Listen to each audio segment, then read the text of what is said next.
All right, so now that we have a little more understanding of what a confidence interval is, we're going to go back to this idea about confidence intervals not really representing a probability. So if we want to be more confident that our interval contains true values, we must increase the critical value. So that z-score, that t-score, which increases what is our margin of error. So the larger the margin of error, the bigger our interval is going to be, but also the more confident we are that we capture the true population mean. However, there is a trade-off.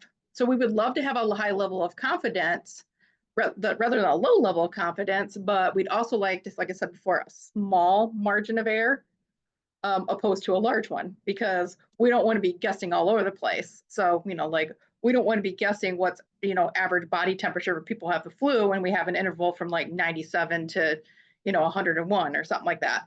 That's a bad interval to have. It's really hard in that case to like really kind of pinpoint what would be population mean.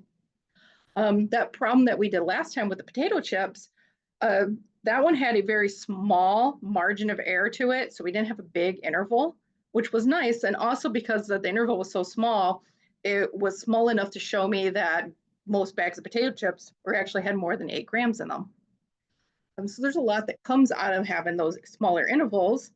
They sometimes will just provide us with a lot better information. But like I said, there's a higher chance that when we have smaller intervals, it means we're less confident and we're less likely to capture the true population mean. So there's not really a solution that covers all our bases. You just sort of have to just, wiggle things around and hope for the best with most of the statistics. So going back to what we were talking about, what confidence intervals are looking like. So this is 70% level of confidence. So although the margin of error is smaller, they cover the population mean only 70% of the time. So like I said, think of these as both being the same situation. We're looking for the same population mean, but this is with a 70% level of confidence. And as you see, I have smaller intervals, like these ones are longer, these ones are way longer. And what happens is like this one here, we see this one completely misses. We got another one that completely misses. This one does, this one does, this one. And we can keep going through, but we're going to have roughly about 70% will cover that mean, and 30% will not. So this is a proportion, though, not a probability.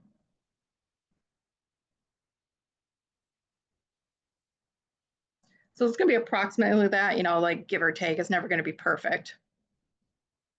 So this other problem here, let me move that up.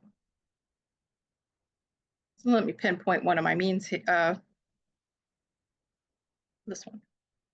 We're going to use this one right here, and we're going to talk about it. Let me get a color that pops a little more here.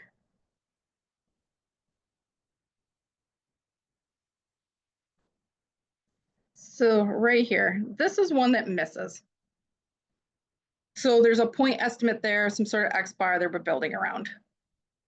So if you have 95% level of confidence, this represents a good compromise between having too small of intervals and that keeps missing the population mean, and too big of intervals that give us a lot of places to look for a population mean. It's a kind of like I said, usually 95 is the place where it's confident enough that we're fairly sure that we capture the population mean, but not too overconfident where we make huge intervals. So as an example, this interval here that we missed is this interval right here where we do hit, because I just expanded that interval out a little bit so it was more likely to hit. But once again, not all of them are going to, like this one. This one's still pretty far away, and this one doesn't hit either. However, this one in orange, if I go to 99.7 level of confidence, we just barely at the end hit that population mean. So what we're going to have here is bigger intervals, so they're more likely to hit that population mean. So most of them are going to hit here. I actually don't think I see one that misses in this case. So that's a little strange, but like I said, it's 99.7% confidence. So what we're expecting is about 99.7 or all those confidence intervals will capture the true population mean. But as you see, there's this big wide range of values that I can be looking at. Here is a little more narrowed in. Here's definitely much more narrowed in. So like I said, we're like playing a game here where we're just trying to make sure that we're not over inflating our interval to make it more confident, but at a loss of we can't actually give you a good estimate of what your population mean is. So 95% is sort of like your catch-all. It will kind of cover it for you. Doesn't mean it's the best we can do, it's just usually the best. But once again, the diagram here represents 100 different 95% confidence intervals. When we construct a confidence interval with a 90% level of confidence, we're getting a look at one of these confidence intervals. So we see here, most of them are hitting, but we got a handful that miss. And it really should be, that one misses.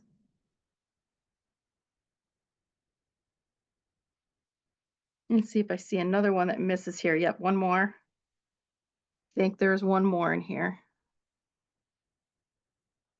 So if you keep looking, most of these are hitting. Yeah, I don't think I miss again.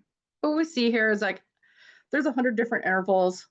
So we have 96, cover mu. I have a feeling I'm missing one here. 1, 2, 3, 4. Maybe I'm not. And then 40 of these are going to miss mu.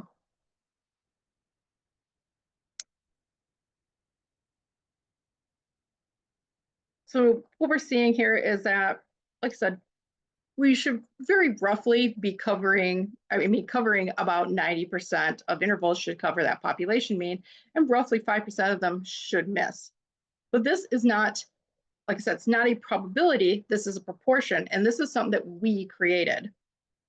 So in this case here, when we're looking at this, we would say that we are confident that we captured our true population mean with an interval. I mean, there's a chance we miss here. We miss, but not by a huge amount, but we do miss. But most of the time, we're hitting it. And the reason this happens is because we purposely make the interval, we purposely make it in a way so it has to capture a certain proportion. So this is why this is not a probability that I capture my population mean. This is a proportion of times I capture it. Because probability depends on random chance, and there's no random chance really going on here. I've taken care of it and I've told it what it's going to do.